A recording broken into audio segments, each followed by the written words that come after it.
I'm Lavarian Bowling from Urban Provision Realtors. Today I have my guy, my mortgage guy, Patrick. How you doing, Patrick? I'm doing great. Welcome. Hey, thank you for talking with me today. Well, thanks for coming.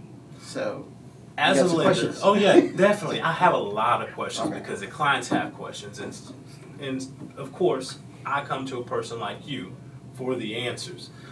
So, if I have clients who actually want to buy a home, what can you offer them? What's the process you would tell them to go through?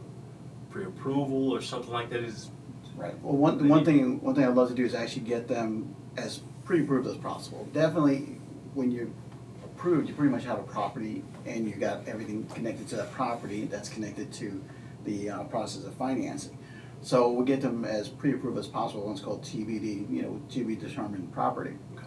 So what I'd love to do is actually get all the paperwork, so that way I know what my underwriter is going to see. Okay. Actually, right now, I've been doing this for 6 years. Everything that I submitted to my underwriters for to get financing closed. So I know when it gets there what's going on. Awesome. I also will tell people the bad news if there's something that's in their way, in their challenge, that is going to be a problem. So then I can figure out what we need to do to fix it. I never say no one can not buy a house. I give them an option of what they need to buy a house. So what I'd love to do is work with my realtors, get them, get the buyer pre-approved, with the exception of the house. Okay. So that way, once they find the house, they know they can buy the house. So that way, when you're showing them a house, you show them a particular house, they fall in love with it before they're pre-approved, and then you tell them you can't buy the house because Yeah. if you That'd tell be somebody they heartbreaking. can't buy the house, it's heartbreaking. The other thing, though, as you know, in the real estate business, once you show a particular level house, if you go show somebody a $500,000 house, that $450,000 house does not quite look the same. Absolutely. So I want to make sure that my clients are pre-approved for whatever it is that they want to buy, let them know what they can buy, and have that discussion on what they need to do. I also try my hardest to make sure what I do is get them into a house where it's a blessing. The mortgage is a blessing for them. So that way they can own their house, get it paid off by the time they're ready to retire once the kids go off, and then they can start getting the tuition bills. You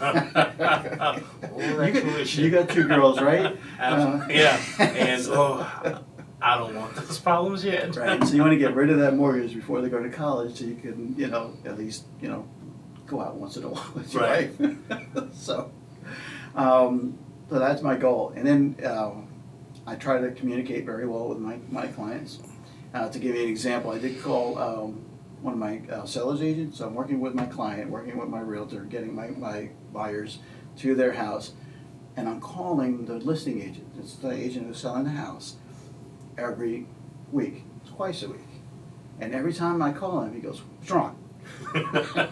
I said, Because when "There's nothing when wrong. we call, there's always have to be something wrong, right? I'm just calling you to tell you where we are, what stage we are." I call, once we get the appraisal back and discuss the appraisal.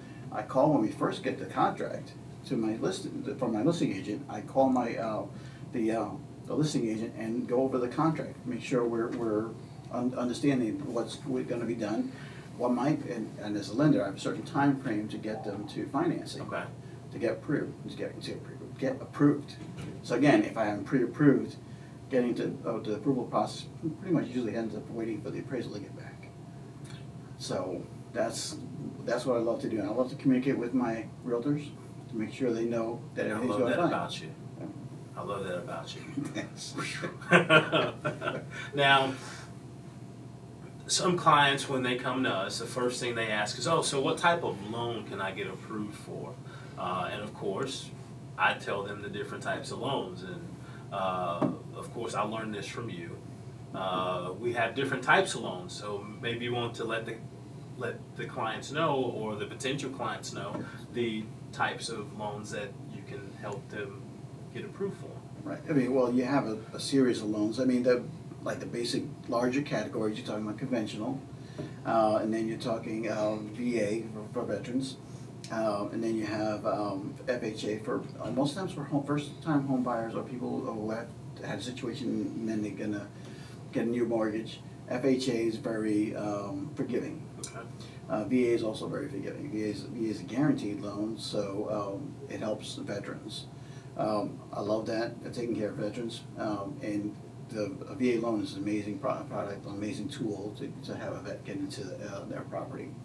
FHA is another program to help people get into their first home or second home, after trying. Right. And I also try to educate them to the benefits and the pros and cons. And then now, everything has a whole bunch of different programs from there. So you got FHA with down payment assistance, and you can get down payment assistance with almost all the other loans as well, depending on the down payment system. Then, of course, there are dozens of down payment systems. I'm familiar with many of them. They all have the pros and cons. So like finding the right house for the right couple, or finding the right house for the right borrowers. That's what I do with a mortgage. I find the right mortgage for them, the one that works best for what they want to do. So I'll ask a bunch of questions. I'll ask for a whole bunch of documentation to make sure that yes, they paid their taxes last year. So, and yes, they do make what they say they make. That way I don't get any surprises. I've gotten several surprises in my career, but again, I got them to close. And then also, I I inform and teach and educate my borrowers of what you want to do and what you don't want to do in the process of buying a house. Like one of the major things, don't quit your job. Okay. Don't change your marital status. Don't buy that Don't Corvette. buy that brand new car that looks great in that 4-car garage before you talk to me. Right. So that way I can say, okay, yes, you can do that. No, you want to wait until after you close. And I usually tell people, not only wait till after you close, wait till you get the first mortgage payment. Once you get that first mortgage payment, you'll see what that looks like, and it'll be a tangible. I mean, you know it when you're signing it. Actually, you know it when I first give you the loan estimate to get you started. But when you feel it, when you first pay your first mortgage, you know exactly what you get into the next 30 years. And my goal is that you're happy for the next 30 payments on that house. For that next 30 years, right? Yep. So if they wanted to get in contact with you to get some more information, how can they reach you? Okay, well, I should have information right below here. But also, my phone number is 832-639-3350, and my website's real easy to remember. It's patricktx.com. So TX for Texas, so patricktx.com. Well, if you want Patrick to be on your team, which is the winning team, which is a closing team, which is the best team to be on, give him a call there. Thanks for coming, Thank you Patrick. very much.